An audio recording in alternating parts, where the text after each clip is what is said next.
Welcome back. I finally have a Gator on the show, and not just any Gator, but the voice of the Florida Gators. I am Grayson Knight, and this is Baseball Podcasts Are Fun.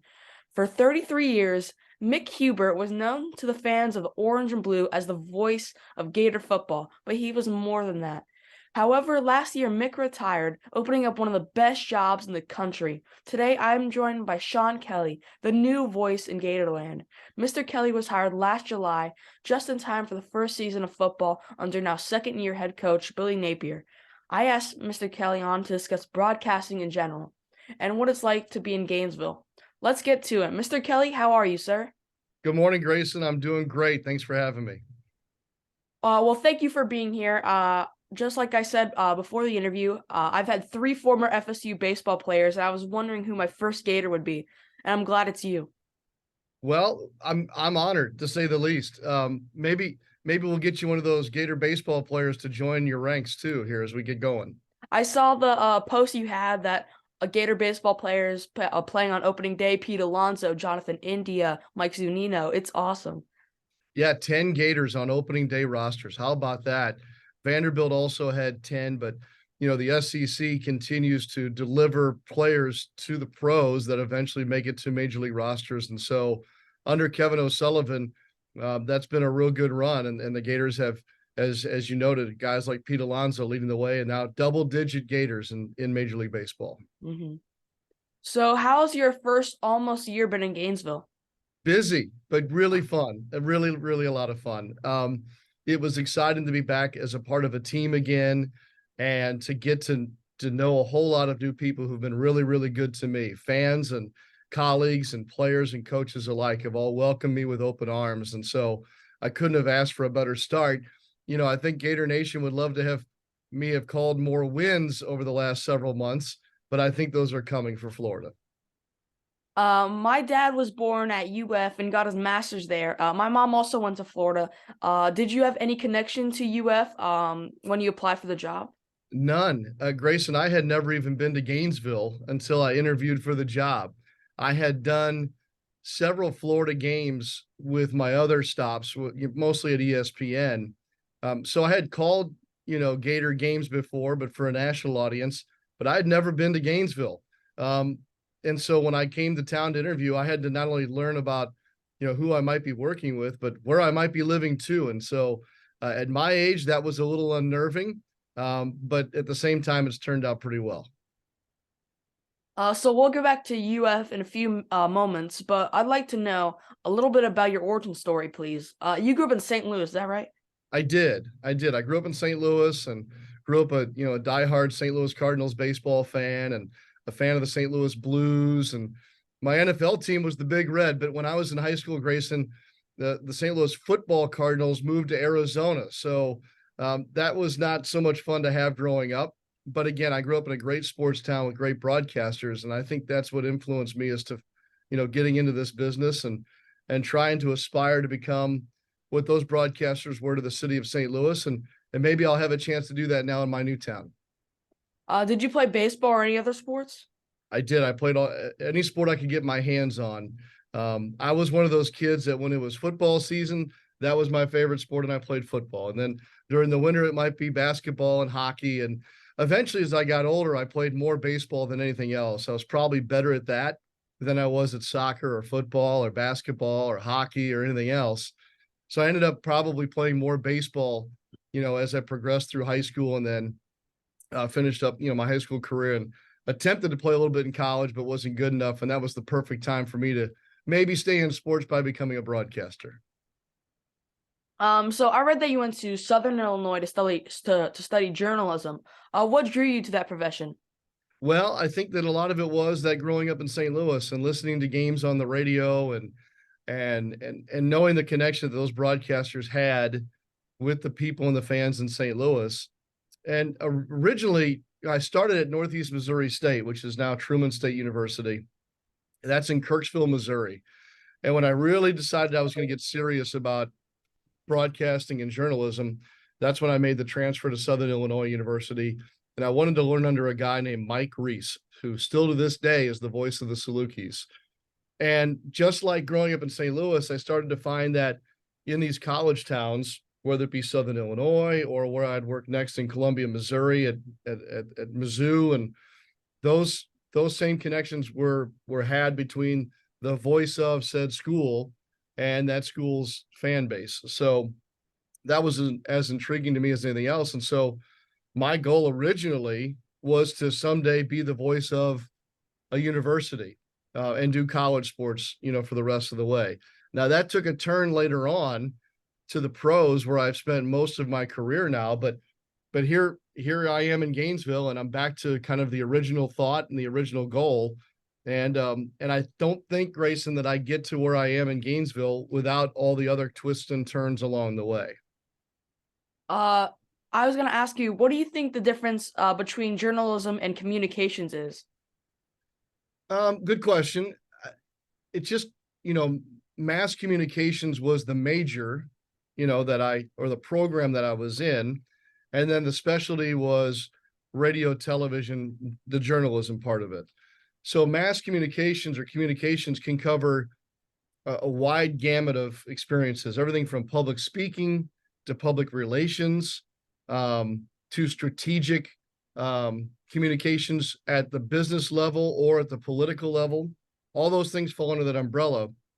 Whereas journalism is more squarely, whether it be news or sports, the business of covering a specific event or body, a government body perhaps, or even just the news of the town. It's more of the news. It's more delivering and communicating to the public in a journalistic or truthful and objective way.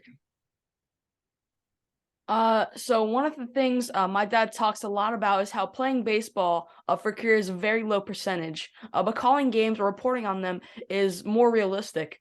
So how do you think me doing this at 12 and 13 is putting me in the right path to maybe one day doing play-by-play for a team?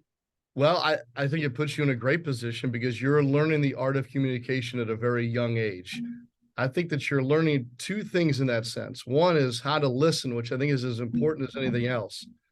As you know, as the host of this podcast, listening to answers and gauging your questions off those answers or knowing more about your subject by being a good listener is one of the highest skills that need to be developed in any kind of a journalism or broadcast career. The other thing is that there is also the ability to ask questions, avoiding a yes or no question, thinking of something thoughtful, digging a little bit deeper than maybe the listener had anticipated, or the viewer in this case of this podcast. So all those skills will serve you, not to mention though, your want to play sports and play multiple sports helps you gain insight as to what perhaps a player would go through, even though you may never reach the level that player is playing at. You'll at least have some sense what it feels like to have a ball hit your glove, or what it feels like to not have a great day at the plate. All those things play into that experience. And I think that your ability to speak publicly, extemporaneously, which would be kind of on the fly or to ad lib, all serves you well. Now, I noticed that you already had your notes prepared for your open today, and your questions are thoughtful and researched. I'm a huge proponent of prepping for broadcasts. It's probably come to be a fault of mine in that I'll have some level of anxiety if I don't prepare the way that I like to or as thoroughly as I want to for a broadcast. And while I'll only maybe use 15% of that prep sometimes in a broadcast because the number one goal is to call the game, that just allows me though to feel like I've done my job in preparing for that broadcast. And just like players and coaches prepare for a game, I'm doing my due diligence by being a good worker as well when it comes to the game itself. Speaking of that, do you have to talk to or interview players and coaches before the games?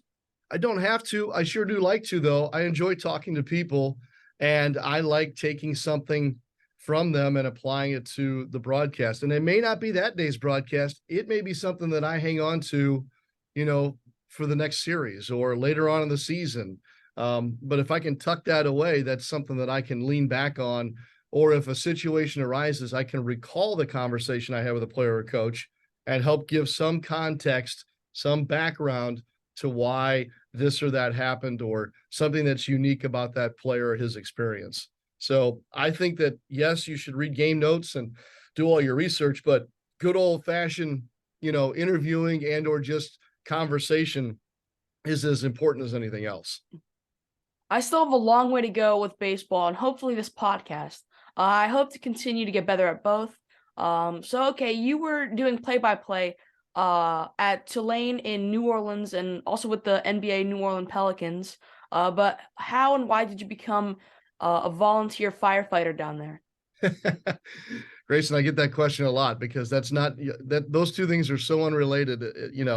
One would never find them to be combined. Yet that's exactly what I did. I don't know. I think that probably, and maybe you'd agree, every young boy at some point thinks that probably driving a fire engine would be pretty cool. And so I was always fascinated by the fire service. And I did at one time in college right after college, when it was really a grind to get something going with my broadcast career. And I started to question a little bit with young kids in my life, is this the right thing? Can I support my family with this? I actually entertained maybe even changing careers to the fire service. Lo and behold, things went well with my broadcast career, and the rest is history. But yet in 2012, I was working full-time for the NBA team in New Orleans. And with that, I had a pretty good amount of free time from the end of the basketball season to the start of the next training camp. And I was looking for something to stimulate me, something I could do to give back to my community. And sure enough, I leaned back on the fire service, and I started as a volunteer firefighter. And I worked with a department that was progressive, and we found a way that I just kept training and training to the point where I became a paid firefighter. And at that point, we had worked out a system to where, around my NBA schedule at the time, I would give the fire chief my schedule every month, and then he would plug me into shifts where more full-time firefighters, if they needed a vacation day or they were rehabbing from an injury. And so I became kind of their flex guy, in that I didn't have a regular shift, but I would just kind of plug and play in and around my NBA schedule.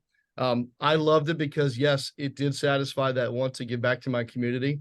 And the other thing is, I don't do a very good job, Grayson, of sitting still. So it was something that really stimulated me mentally, in that the fire science part of it was so different than anything I had ever done in my life or my career, that it was brand new to me as an older guy. I was probably in my early 40s at the time, but late 30s, early 40s. But so it served me in that sense. And then, just like you with sports, don't we like being a part of a team? And I found the teamwork at the fire department to be very similar to the teamwork that's needed when you're playing sports, but also when you're broadcasting sports too.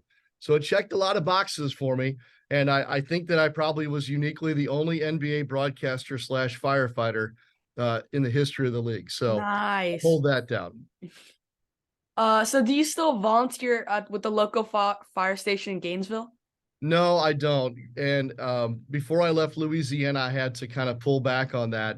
When ESPN started to call, and I was doing not only NBA work, but also some work with the New Orleans Saints, and then ESPN, it got to a point, and I knew it would, that the balance between being able to train and stay right in order to be an effective firefighter was out of balance with my full-time career as a broadcaster. So I think that we had to have a long talk, but the chief and I agreed that it was probably time for me to just focus again back on broadcasting. In other words, I didn't want to train more hours than I'd be on shift.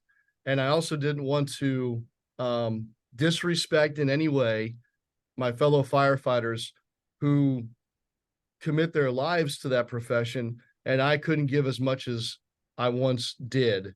And so from a safety standpoint, a work-life balance standpoint, and a respect, it was time to kind of pull back from that. I miss it, but at the same time now, Grayson, I'm a little bit older, and the stuff that they have to do on a day-to-day basis, I'm not so sure I could recover from that as easily as I once did.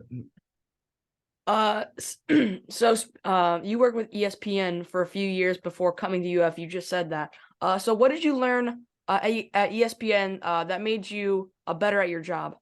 Um, I learned a couple of things. One of which was I learned really a lot more about doing what I would call a network level broadcast. And so that would be a broadcast that, I guess in simple terms, is that it's good enough to be consumed by a national audience.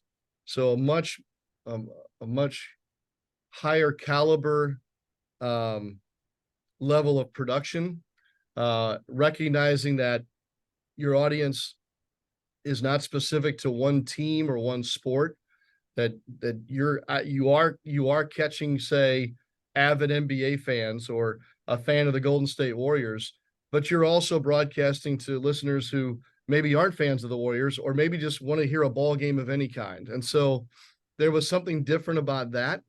And then I think the other thing that I learned was getting back to working multiple sports again at ESPN also had me working with a wide variety of analysts, whether they be former coaches, players from all walks of life, race, gender, everything. And so I think I got to be better at working with a partner and finding strengths in those people and how it would best serve the broadcast. Is kind of on radio, the play-by-play guy kind of drives the car, but at the same time, you have to be able, like a good quarterback, nail down the strengths of your team and help develop them where they need some work too. So all those things helped me in that sense. And the enjoyable thing about ESPN was that most every game I did was likely a big game. So there was a high level of anticipation for the matchup, and a high level of play and speed that I had to get better at too. And I think all those things have helped me now the rest of the way. So Mick Hubert called games for 33 years at UF, and you are now just the fourth voice of the Gators. So what does that mean to you? Well, it means that if I give 33 years to the University of Florida, Grayson, that's probably not going to end well for Florida or me at my age. But I'm going to give them everything I can for a long time. Yeah. It makes me feel, well, number one, I'm humbled by it because I am following a legend in Mick Hubert. And before Mick even, there were great, legendary, longtime voices here at Florida as well. So to be only the fourth in the last however many years it is, we'll call it maybe the modern era, there's a responsibility that I feel I have to Florida and Gator Nation. And it also speaks to how great this job is. If these men were here for that long, it must have been right for them too, not just for the Florida Gators. And so in that sense, it's humbling. There's a sense of responsibility there. And then, at the same time, it's pretty cool to walk around as the new voice of the Gators. And I hope that I can deliver some of the great moments in the years that are coming for Florida, much the same way that my predecessor did. So how has the UF community welcomed you so far? They've been fantastic. And it started, Grayson, back with what we discussed earlier, was the day that I came to Gainesville for the first time to interview for the job. Nobody really knew who I was or what I was doing in town, but they treated me great. Everything from the hotel clerk to the gas station attendant to then obviously the people that hosted me for the interview. It just seemed like it's such a welcoming and inviting town. And like you said, I was coming in after Mick had been here for 33 years. So yes, there were some that, said, well, there'll never be another Mick Hubert, and that's fine. And they're correct. I think that most people were very willing to give me a chance to be myself and to see how I would do with the job. And then in that, here right in the building, and I'm talking to you from inside the swamp right now. Nice. I think that everybody was over the top in making sure that I had the tools that I needed, the resources that I needed, and to make sure that, I didn't feel like I was an outsider, that I was a Gator from the moment I stepped in here. And that sure made it a lot easier. So when you called the Utah-Florida game last year, which was a huge win for the Gators to kick off the football season, what were your nerves like? Did you even get nervous calling games? I did. And I thought it was good because I hadn't been nervous per se in a long time. I always, when I speak to young people like yourself, I try to delineate the difference between being nervous and being scared. And so nervous is okay, scared is not. I don't think I would want any young person or anybody my age even to be in a position where they're scared. Nervous is healthy in that I think it heightens your senses a little bit. I think it gives you some anticipation of something that, yes, it may be a little bit unknown or a bit foreign, but you can be nervous, but yet still be prepared and ready to go and comfortable and feel safe, all while still feeling nervous. So new place for me, new fan base. So I was nervous and it felt good to be nervous. I wasn't scared though. And I think a lot of that has to do with, as you had mentioned, with my experience doing the national stuff with ESPN. That moment is not too big for me because I knew how to prepare for it, and I've been through much bigger experiences before. So nervous about something new, but not scared because I was about to handle something that I wasn't ready for. And so it was a great way to come out of the gate here in Gainesville because it was a wildly exciting game with a wild finish, and it wasn't decided until the end. So yes, I mean I could not have asked for a better way to begin this run. So you talked about prep work before games, but what type of preparation do you need to call a football game, and how's different from basketball and baseball? Um, all three are truly unique. They really are, Grayson. I mean, football, sometimes it's just the sheer number of players and coaches and the playing surface that one has to cover. Basketball, obviously, is a smaller number of players, participants, all that. I think I've done more basketball than anything else. So maybe my prep's more streamlined in that sense. But it all goes back down to what we talked about earlier. That is, conversations with players and coaches. Make sure you're reading all you can read about both teams. And then getting the information. And I don't have a photographic memory like some of my colleagues do. So I try to, let me give you a little visual here. For football, it comes on these spotter boards, okay? Okay. So what I'll attempt to do during a week, this is going into the bowl game. Okay. So this is Okay. Florida spotter board. I don't know if we trying to get you where it's not. I have a general idea. Okay. It's Anyway, on yeah. this flip card, offense on one side, defense on the other. I'm gonna try and get everything I can in my prep right there in front of me. And I have to know where it is too. So that I can have that at the ready as the play or the game develops. So that's kind of a week-long process to put those together for football. In basketball, it depends on if I've seen the teams before or not. I had an NBA game last week in Denver. I had not seen the Pelicans or the Nuggets very much at all during the season, so probably took me more hours to prepare for that game than normal. And then in baseball, it's a completely different broadcast in that so much more of it is those conversations around the batting cage. And knowing a little bit more about a pitcher than say I have to worry about as a second baseman. I think that I would spend more time on a pitcher because I want to know what pitches he throws. How often does he throw them? Where did he learn this pitch? When did he start screwing around with a split change that now is an effective out pitch for a guy? And so all those things are different sport to sport to sport.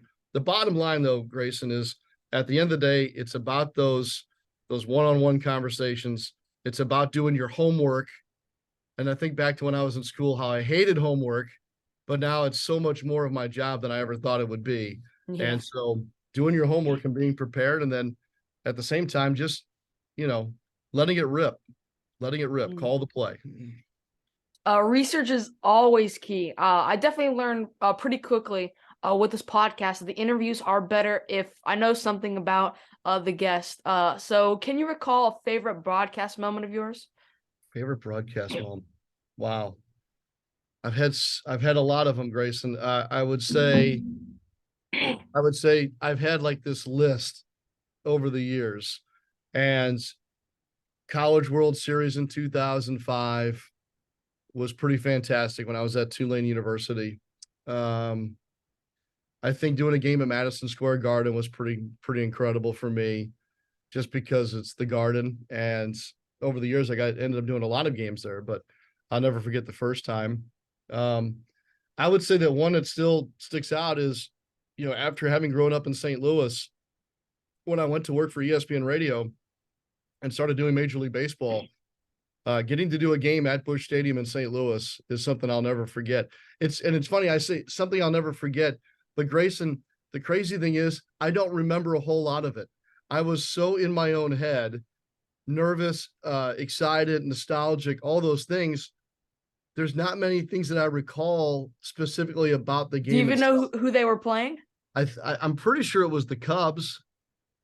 I'd have to go back and look. But now I've done other games at Busch Stadium. They've been just as special. I mean, you have to understand about, not only did I grow up in St. Louis, but I grew up in a home where my mother was a huge Cardinals fan and the game was always on. So if the Cardinals were playing, the game was probably on the radio on the kitchen counter. And so you kind of were listening to it sometimes. It was sometimes just kind of background noise. And then other times you really were engaged. You were actively listening to the game, whether it be there in the kitchen or the car or whatever. And so for me to come back home, and it wasn't the same Busch Stadium that I grew up with, but it was still the Cardinals in St. Louis. And it was a lot of thinking about my mother and growing up there and the nostalgia of it. So I've been really blessed, Grayson. I've done a lot of really cool things, whether it be when I was with the Pelicans / Hornets, or the college broadcasting I've done, or certainly the NBA events that I've done. I mean, excuse me, the ESPN events I've done. But man, that one for some reason does stick out still to this day. Uh, so have you enjoyed calling games for this year's Gator baseball team? I have. This Gator baseball team this year is really, really good. Not to mention they've got a lot of young men that I enjoy being around very much. And so I think they're in for a special ride coming up here. We just passed the halfway point of the season this last week. They've only lost 4 times, and they're ranked number 3 in the country. I think I'm around some young men right now that are going to join that list of Gators that play in Major League Baseball, kind of like what we started with, talking about the 10 that are there now. I think there's a couple of guys that are definitely going to make their way to the major leagues. And I will look back on their playing days at Florida and say that I got to be a part of their journey in some way. And so it's one of the reasons why I came to Florida. I wanted to be a part of young people's journeys again through these different sports, and baseball certainly qualifies. So what do you think of their new ballpark? It's really nice. When I was in college back in the early 90s, college baseball was a thing, but the facilities certainly didn't match my love of the game or what I thought the game should be. And then when I went to the University of Missouri and started working and started calling baseball for the Tigers, that was kind of the launch of the ballpark explosion in college baseball. And so over the last, let's say 20 years or so, more and more universities have fantastic college ballparks. And Florida's now on that list. And it's only a couple of years old. And in some ways, Grayson, it's not, built up as some kind of cathedral of baseball, but it's built very fan friendly in the sense that you can 360 go all the way around it. It has a lot of pro feel to it with regard to the comfort of the concessions or the video boards. It's one of the ballparks, Grayson, that I have come to love, in that when it's full of people, it gets transformed, and it just has such a great intimate feel to it. So I've enjoyed it. I didn't know what to expect, but obviously with the Gators being as good as they are in baseball, they've had big crowds. And so therefore I've gotten to see that ballpark as it was meant to be when it was laid out. So I've enjoyed that very much. And I can't wait to go to the ballpark when we're at home. This week we're on the road, and I'll get to see some places I've never seen now in this new job. And so I'm eager to see what Tennessee looks like, and South Carolina and some other places. But I'd put Florida's ballpark, Condren Ballpark, right up there with some of the best in the country right now at the college level. So I'm not sure when I'll air this, but the baseball team has been playing really well, like you said, only 4 losses. So what do you think of their chances? What do you think of their chances to win the SEC and maybe go on to the College World Series?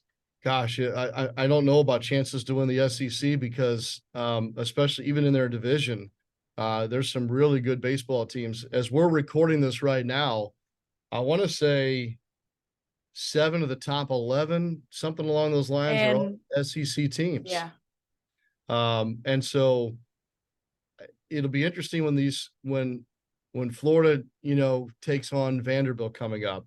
They won't play LSU during the regular season, but they surely will probably in the SEC tournament. So I can't say that. I can't give you, I guess, a guess on can the Gators win the SEC. I said yes, but I would say a lot of teams have that chance. It's interesting. Florida might have a better chance of getting to Omaha for the College World Series than they do winning their own conference.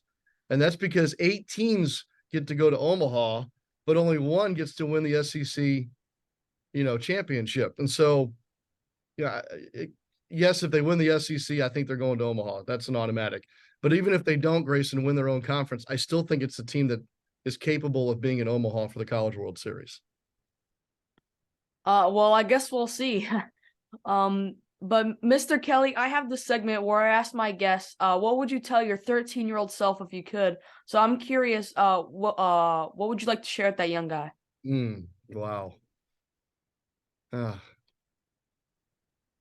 See, I'd like to give that 13-year-old Sean all the secrets, but then again, I think it's important for 13-year-old Sean or 13-year-old Grayson to learn those lessons on their own without the benefit of a cheat sheet or a manual. I would say this when it comes to sports, I think that we've gotten in a bad spot with young people concentrating on one sport. So whether it's to you or back to myself, which actually I'm glad I did, it's expose yourself to multiple sports and experiences as best you can.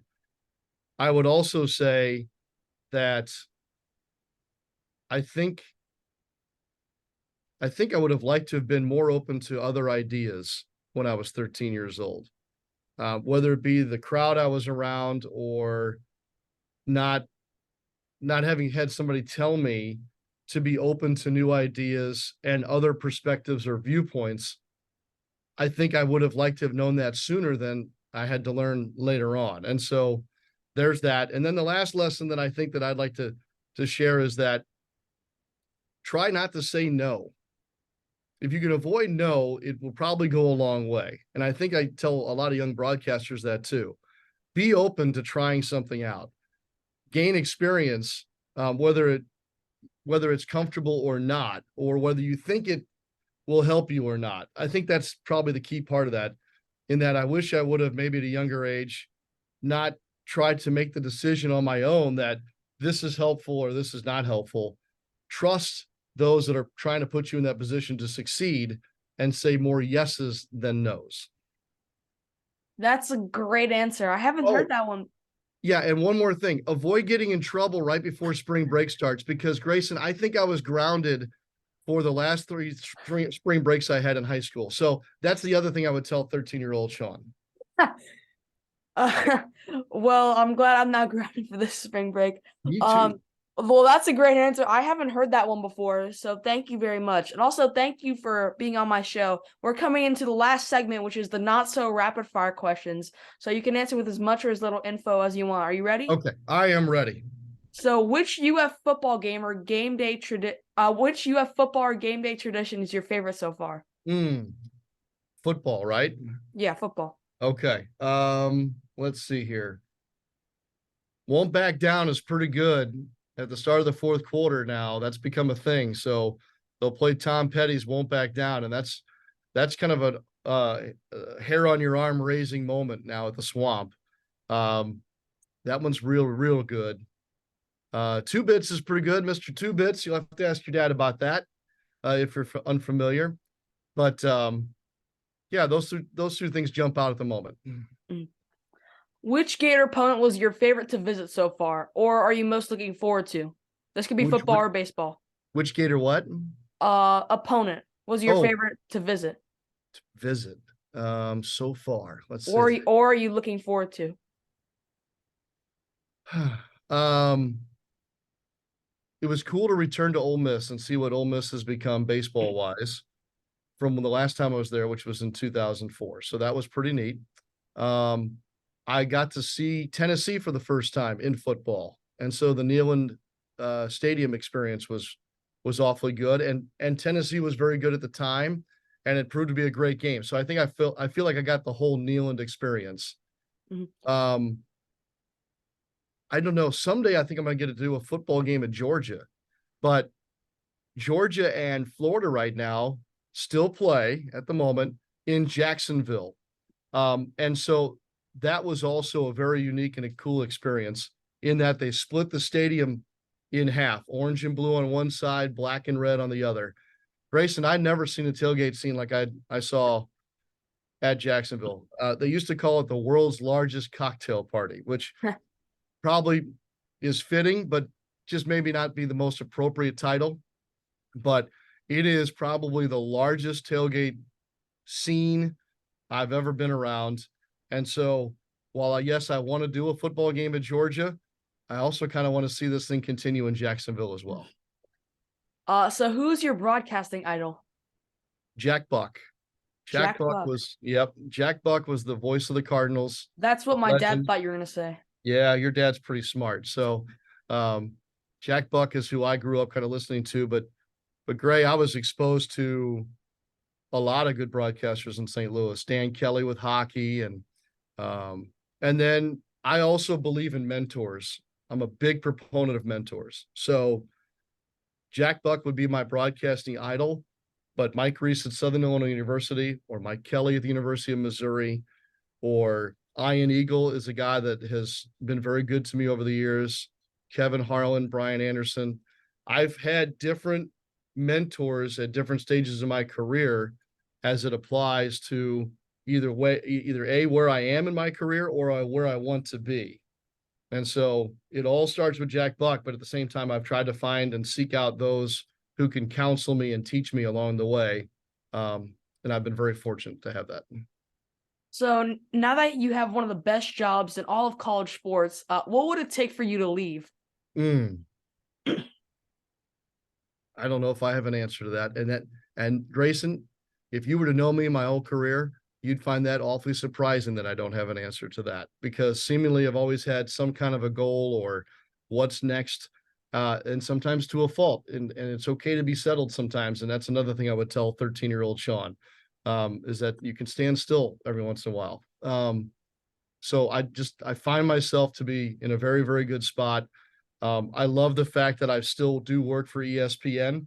So I get to mix being the voice of the Gators with still doing assignments on a national level too. So I can't say that I'm seeking anything else at this time. And so therefore I don't have an answer for your question.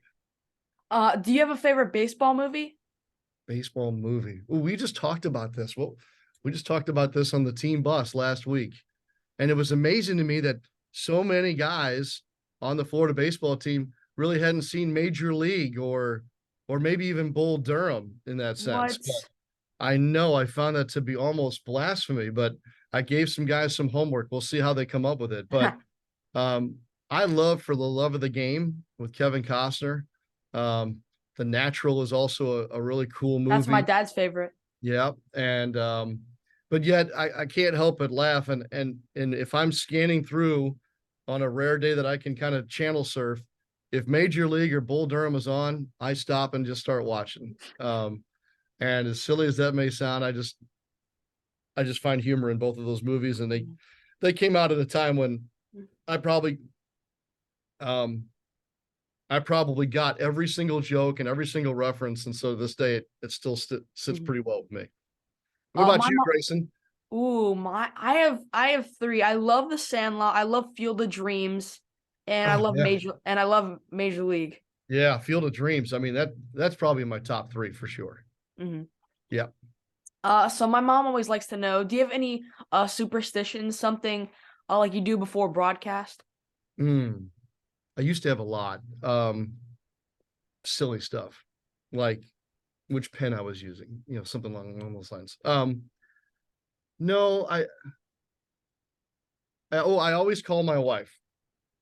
I always call my wife. And sometimes it drives her crazy because I may have talked to her like an hour ago, but and it's different now. But when I started in my career, cell phones were they were there, but they weren't there. And when I would go on the air, that meant I probably couldn't be reached for the next couple of hours. So I wanted to make sure I would always find a phone, call my wife and say, I love you. And is everything okay? And I'll talk to you after the game. And then she would always say, call a good game. So that's her superstition when she tells me call a good game. But that just carried over into the mobile phone era where now I can be reached, or she can shoot me a text if something's gone wrong with the kids or whatever else.